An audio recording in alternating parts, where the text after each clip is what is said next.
This podcast is brought to you by the School of Advanced Study, University of London. This paper seeks to provide a glimpse of those lives, and in doing so will discuss disorder as viewed from 18th century Rosemary Lane. However, I'd like to start by asking you to imagine East London, Whitechapel in the 19th century. I'm sure that the first thing that many of you think of in connection with the East End in the 19th century is Jack the Ripper and his horrific murders of local women, or perhaps a Dickensian rookery, a dark run-down slum with Bill Sykes, Fagin and his coterie of thieving orphan boys. And this would not be far from the truth. A letter to the Times in 1848 exemplifies the condition of this neighbourhood in the mid-19th century. John Liddell commented on the outbreak of cholera in Whitechapel. The habitations of the poor in the vicinity of Rosemary Lane and Petticoat Lane are indescribably filthy and totally unfit for any species of animal to live in. It was a place of crime, disorder, of disease, of filth, and of unmanageable poverty, a place so badly run down that it drew the middling and upper classes to tour it on a kind of slum safari. Moreover, 19th century Rosemary Lane was a high point of this safari, and its appearance and inhabitants informed some strong opinions. However, when we look at London and the same area 200 years earlier, we see a completely different image. Of course, bad housing and poverty existed then, as did disease. Nonetheless, historians, including Valerie Pearl, Ian Archer and Jeremy Bolton, paint a picture of London and its suburbs as being relatively stable and orderly. On the other hand, London may have been generally orderly, but there was perception that crime and disorder in the capital could easily lead to insurrection and threaten the stability of government. These fears were heightened by the massive growth in population. As Archer argues, London was filling out at the bottom, prompting one common councilman to comment that London was so big by 1621 that it was nothing but a vast receptacle of a disordered multitude of imperfect workmen and misgoverned people. Historians have long argued that major instability was offset by the relationship between elites and those governed. Grievances were listened to, but not always fixed. And the cornerstone of stability that kept the populace at large mainly appeased was thought to be London's highly oiled wheels, this vastly kept it turning. To quote Ian Archer, the social fabric of London was highly flammable, but it failed to ignite. Possibly because of the systems in place. Either that or it was just pure luck. But generally, and despite major tensions that occurred in the 17th century, they maintained a somewhat stable environment. The 17th century London suburbs were categorised by a dense network of local government, and the 19th century East End by endless poverty, crime and disorder. It remains to be determined what changed and why. What turned Rosemary Lane, for example, from a stable community to a slum? To some extent, Rosemary Lane's reputation for disorder was simply built upon an older perception. This area on the eastern edge of the city and on the bank of the Thames had long been associated with radicalism, religious dissent, prostitution, and the free and easy character of a neighbourhood that believed it was beyond the watchful eyes of the city authorities. Moreover, M. Dorothy George has argued that London was a seeming paradox, categorised on one hand by extreme disorderliness, and on the other hand, beneath the turbulence, an essential orderliness. Rosemary Lane's rag fair exemplifies this paradox. No other street market in 18th century London was so frequently attacked by city authorities, and yet it remained tremendously popular with Londoners, drawing people from across the city to its shops and stalls. It was the foremost place to find second-hand clothes. This paper will deliberate Dorothy George's paradox and answer the question, what forces worked to change the neighbourhood from a stable suburb to a disorderly slum? To do this, it will start by exploring the rag fair and its impact on the street, before moving on to identifying some of the more colourful women of the neighbourhood, and finally acknowledging the impact that the local thief-takers brought to Rosemary Lane. In the process, it will argue that there existed an overlapping conglomerate of forces that resulted in a network of disorder and criminality, and an otherwise poor but generally well-run orderly neighbourhood. If you were to research the parish records for this neighbourhood, St Baldevall Gate, St Mary Whitechapel, you would find little visible evidence of the disorderly elements, you would find a decent parish system, an apparently well-governed system of poor relief, with outdoor relief and occasional pavement payments in extremis. It had a nightly watch. St Boldewolgate had 2 workhouses, 2 schools, 1 in each part of the parish. As an example of 18th century local government, it has the appearance of a well-managed but poor parish. This coloured map of Rosemary Lane that you can see it's based on property rental values noted by the parish and land tax collectors, and it provides us with a broad indication of wealth, or lack of wealth, in its geographical distribution. As you can see, the red lines running along Rosemary Lane indicate that properties along the main street were quite comfortable, middling properties. Houses intermingled with shops sort of drove the value of the property up. So the houses maybe were not as nice as what they should be for that amount of money, but it still gives an indication that they weren't totally poor. The light blue lines covering the alleys and courts running off Rosemary Lane indicate that it was much poorer. That's the much poorer areas where it's £4 or under rental value. The purple lines indicate a completely mixed set of properties, rich people living beside poor, and while yellow, used rarely on this map, indicates properties with high rental values of over £20 per annum. Of course, this map only reflects the properties that were valued at £1 or over. Properties valued under that amount were not counted by tax collectors, but they did exist. However, if local parochial records suggest an orderly neighbourhood, the records from the London and Middlesex sessions, the Old Bailey proceedings, and the newspapers of the time tell a different story. John Beattie has argued for the late 17th and early 18th centuries that there was a common perception in London that crime and disorder was a serious problem. Crime against the person and crime against property provoked, as Beattie notes, a continuing undercurrent of anxiety.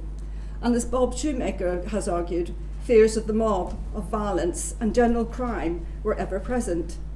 This fear of instability caused by disorder is noted in the language used by government. Disorder and disorderly are 2 of the most commonly used words in the records of this city. Disorder was, as Christopher Friedrich writes, the natural enemy of urban life. In a society that was consumed with keeping order, perceived fears of disorder and social instability were ubiquitous. It is this contradiction that lies at the heart of Dorothy George's notion of a paradox, and Ragfair and Rosemary Lane is central to the story of disorder.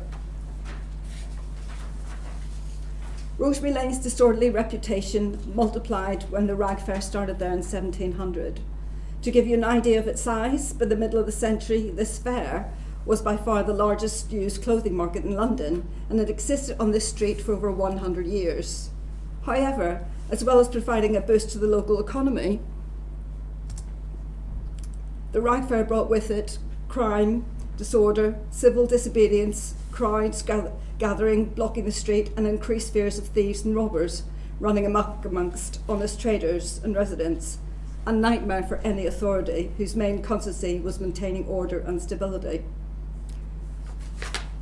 As the slide shows, Rag Fair actually had a permanent base on the street. It was just at the end of Rosemary Lane beside Cable Street, but you could find hawkers, sellers, traders anywhere all along the street, going right up to Tower Hill. It was a movable entity. Hawkers with their baskets and blankets full of items to fill could be found selling items anywhere.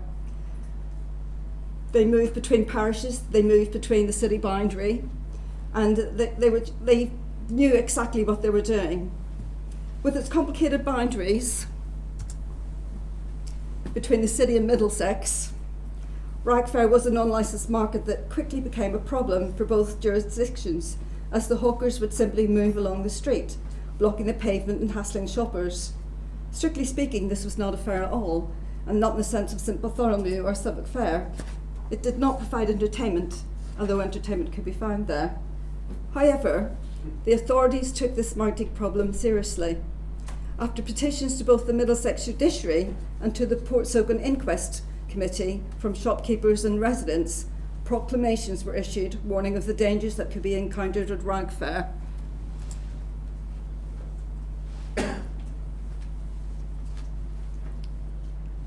proclamations were repeatedly published by both the City and Middlesex authorities, signed in much the same as they do here, and much the same in 1701 as they did in 1785. To some Londoners, the orders and proclamations published by the authorities must have seemed like an invitation to a wild street party that would be worth visiting, while to others they presented a frightening image of an area best avoided. Age, gender, self-construction as a respectable Londoner must have all contributed to each individual's readings of these proclamations. But in the light of the official hostility and the failure of all attempts to legitimise it, Rag Fair has to be considered as having been authorised by the people who shopped there. The fact that it lasted almost into the 20th century is testament to its local legitimacy and popularity. And while the fair was clearly abhorred by the city government, the ward of Portsoken, and the local parishes, it did not stop the parishes in particular from buying second-hand clothes for their paupers at Rag Fair. John Peaty has claimed that theft was encouraged in the metropolis by the ease with which almost any object could find a buyer or be pawned.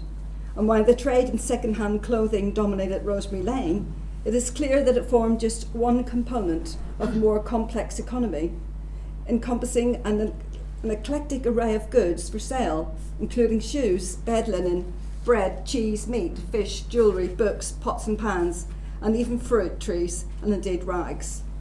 Rag Fair was an unstoppable popular venue for many poor Londoners to shop.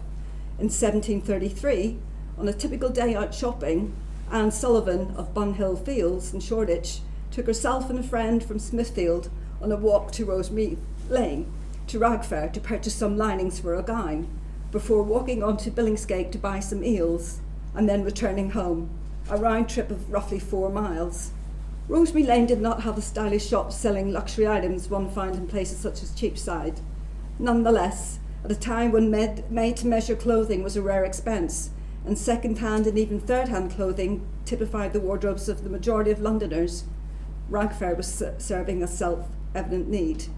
Furthermore, the figures for theft associated with Rosemary Lane and Rag Fair are impressive, and the fact that so many victims of theft not only sought out their goods at Rag Fair, but actually found them there, reflects the extent to which Rosemary Lane was central to a wider system of theft and resale. It is also clear that prosecutions for theft ran at a higher rate in this neighbourhood than elsewhere.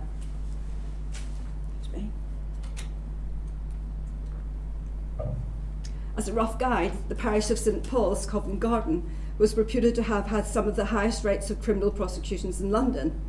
Nonetheless, there are only 88 prosecutions for theft in Covent Garden recorded in the proceedings in the 1740s for a population of just over 5,000.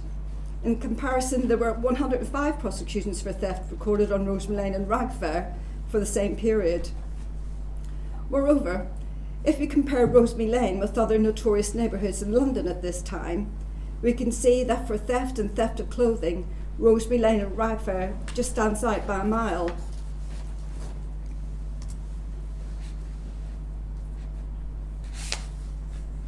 However, this is just the crimes that were prosecuted at the Old Bailey, the tip of the iceberg.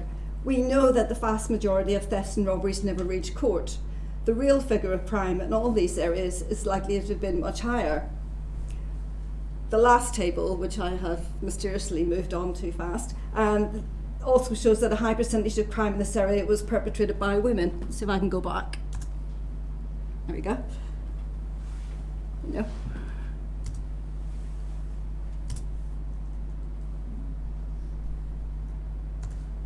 No, I don't think I'm meant to have this PowerPoint today. Anyway, I'll just move on. This is not surprising. The table shows that a high percentage of crime in this area was perpetrated by women. This is not surprising given the above average number of women in this area. And it also concurs with John Beating's findings for London, when he found that 40% of all theft and robbery prosecutions between 1670 and 1750 involved women. Moreover, these figures also show that the importance of women thieves in the history of this specific neighbourhood. Just to name a few defendants.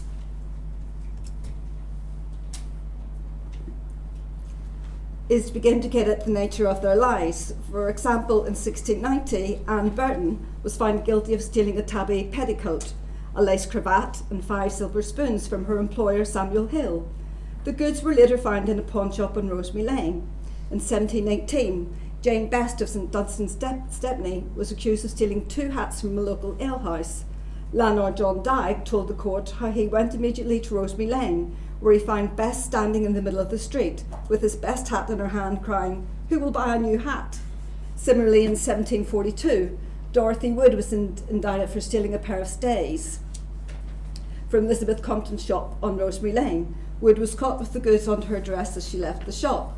Of course, men continued to make up the majority of thieves, almost 55% of the overall number of theft cases that appear in the Old Bailey proceedings between 1674 and 1760. Countless stories of daring thefts and the brazen selling of stolen goods in this street. Thief John Jenkins was caught while trying to steal a cloth coat and 2 bay waistcoats from the shop of Elizabeth Simpson in Rosemary Lane. James Green of Whitechapel was caught trying to sell 2 Bibles belonging to his master at Rag Fair, and John Rose was indicted for stealing a cloth coat and a ruffled waistcoat from the shop of John Oakes. One measure of the fair's importance was its ability to attract a national clientele. James Congleton from Newcastle upon Tyne, for example, came twice a year to buy stock for a shop from the Rag Fair traders, and John Walden, a proprietor of the Bull and Butcher, an inn in Cable Street, attacked during the anti-Irish riots of 1736, remarked that he had a great number of country shopkeepers lodge in my house when they came to town, sometimes 60 or 70 people. Rosemary Lane was an important annual stop on the circuit for clothes dealers from all over the country, but it remained the unnatural street women who attracted the most criticism and seemed to most fundamentally worry the city authorities. 17th century poets and ballad writers have depicted Rosemary Lane women as lewd scolds, domineering women, women who acted as men, and as innumerable proclamations warned, Rosemary Lane was a site that attracted rogues, thieves, pickpockets, making it a natural setting for the evolution of a kind of criminal network in which women were fully represented. Moreover, as Beverly Lamar argues, women on the commercial margins were often ready and willing to deal in stolen goods. As receivers and recyclers, they knew what was in demand and what housewives needed and what they would pay. Occupation, marginality and tradition conspired to make Rosemary Lane a female-dominated neighbourhood, and as Laura Gowing notes, London women were in general subjected to a continuous stream of orders from the Alderman's Court, restricting the number of fishwives, fruit sellers and herb women and their movement around town. Their visibility at Rag Fair was noted in 1703 by Ned Ward. In reaction, the women of Rosemary Lane became symbolic of chaos and urban disorder. Moreover, it was not only poor working women. This area had some of the highest numbers of women rate-paying residents in London. For example, in the more affluent parts of Cheapside, women householders ranged between 5.6% and 9.7% of all named ratepayers. However, for the 1690s in St Catherine's Precinct, minutes away from Rosemary Lane, the percentage of women householders was 23.7%. This is very high, and women accounted for 17.9% of the ratepayers in Goodman's Fields, beside Rosemary Lane, and the southern part of St Aldgate. In large measure, this distinctive pattern is about its location beside the Thames, the cheap rents and the nature of employment and household formation in the eastern parts of London. Again, as with crime, this high proportion of women householders and reputation for housing disorderly women does not entirely set the neighbourhood apart from the rest of London or England as a whole. As Garthine Walker has found for Cheshire, the world of stolen clothes in London was defined by networks of poor women. The receivers of stolen goods, the pawnbrokers and the dealers on the street were largely made up of women, and as Heather Shore and Mary Clayton have found, there were plenty of strong, independent criminal women throughout London who fitted this bill.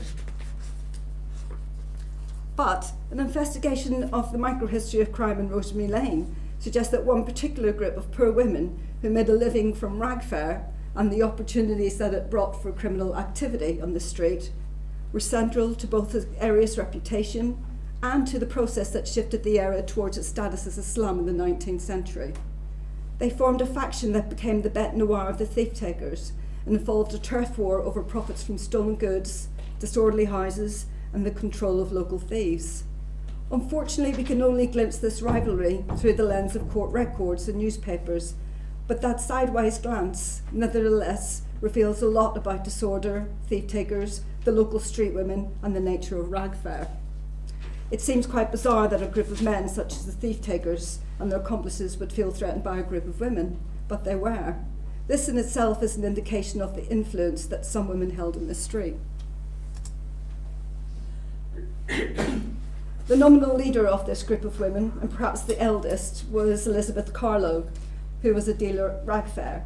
She kept a boarding house facing Well Close Square, just on the right-hand side, and at the start of Cable Street. Carlow had a reputation for receiving stolen goods, for running a pack of child thieves, and keeping a disorderly house. She appears on several occasions in the Middlesex sessions and at the Old Bailey. A few of Carlow's close friends we can see live close by. Jane Johnson, Elizabeth Miller, alias Betty Barefoot, Irish Peg, and Anne Stitchborn. And as you can see, they all achieved some sort of notoriety on the street and across London.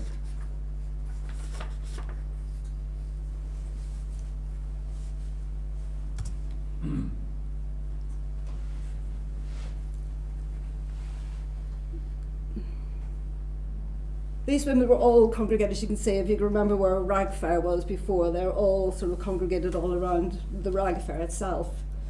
In 1743, the Daily Advertiser reported that Elizabeth Miller, the most noted dealer in rag fair, or perhaps England, for receiving and buying stolen goods known them to be stolen. These women mainly worked as dealers in old clothes at rag fair. Some specialised in Flanders cloth and children's clothes. And as you can see, they lived very close to each other and to the fair. They all made a good living from their other more criminal exploits, including buying, receiving stolen goods and prostitution. These women were a force to be reckoned with. In this neighbourhood, they had reputations to equal that of rag fair itself. As a small indication of their worth, some lived in sizable houses that had rental values that were double that of the thief-takers, Nathaniel Harris in Derby Street and Stephen McDaniel on Back Lane, Well Close Square. They had what amounts to small empires of criminality. Then again, for seasoned thieves and receivers, there was two ways of living on this street. You were either a friend to the thief-takers, in that case they would let you continue with your business, or you were the enemy of the thief-takers, in which case they would endeavour to remove you. Apart from Irish Peg, a close friend of Nathaniel Harris, the women noted on the map fell out of favour with the thief-takers because their activities were interfering with their own money-making schemes. Elizabeth Miller, alias Betty Barefoot, fell out of favour with the thief-takers in 1743. She was found guilty of receiving a stolen gold watch, a crime that had happened 2 years previously, on the evidence of thief-taker John Berry. She was sentenced to 7 years transportation. Jane Johnson was cited in at least a dozen cases heard at the Old Bailey. On 3 occasions she appeared in court as a defendant, accused of stealing or receiving stolen goods. She was acquitted despite the thief-takers trying to set her up on a dummy charge. In one trial, they gave evidence against her and provided a bad character reference. However, Johnston left the Old Bailey a free woman, but not without telling the Old Bailey court of how the thief-takers were trying to set her up so that they could claim her corner alehouse.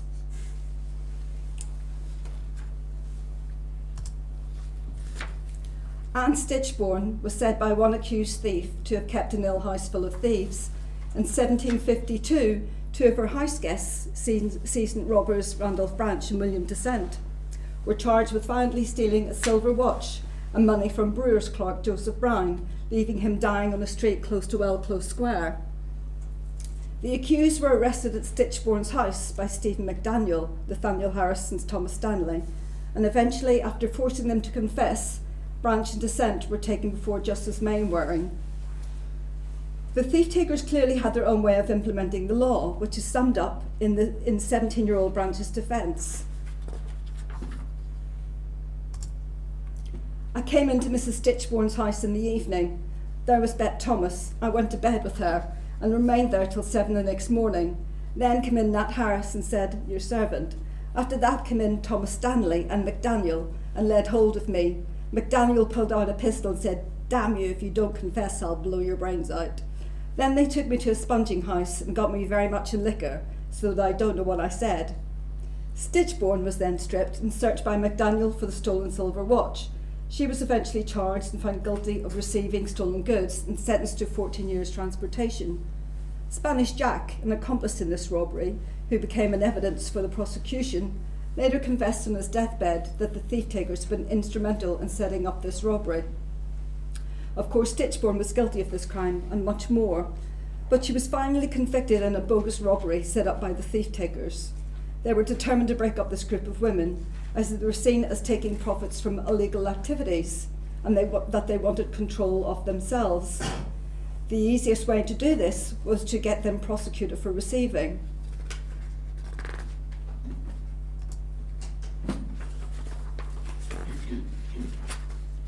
There are excellent accounts of the early London thief-takers by John Beattie and Tim Wells.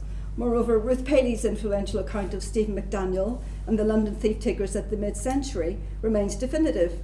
However, this gang of thief-takers have never been geographically placed and linked to a specific London neighbourhood before. And yet, the majority of the London thief-takers of the mid-century live on or near Rosemary Lane. And this is an important connection, as here they had everything they needed to run their own criminal empire just minutes away from the city.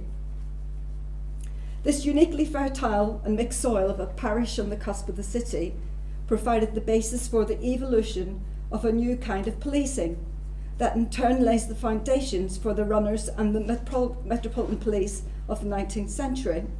And with crime levels perceived to be high and no established police force to police the city and Middlesex justices used whatever means available to them to control crime in this area.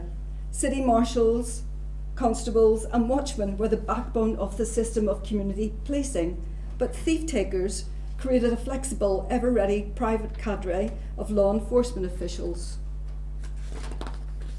Furthermore, the existence of a socially mixed neighbourhood that encompasses both wealth and disorder is a unique starting point for the thief-takers. As you can see, the thief-takers lived very close to where the justices lived. Everyone lived on each other's doorstep. There was no one lived far away.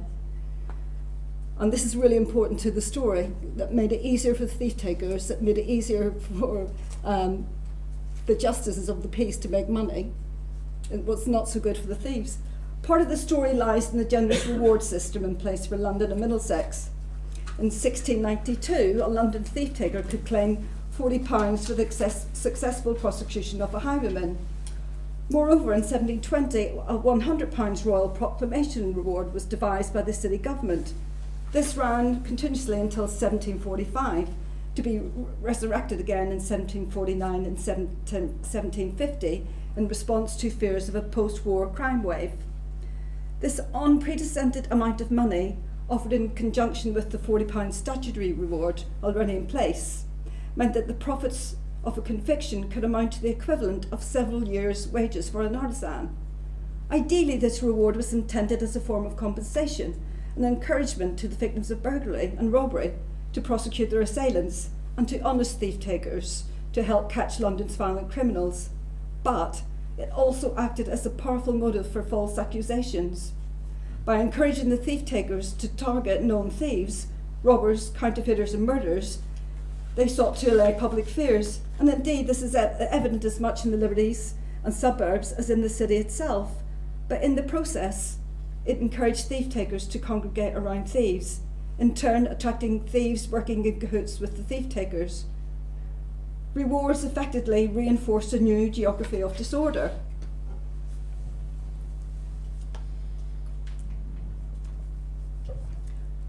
And despite the proclamations, when it came down to it, the London and Middlesex authorities were powerless to stop ragfare and control the crime and disorder that was associated with it.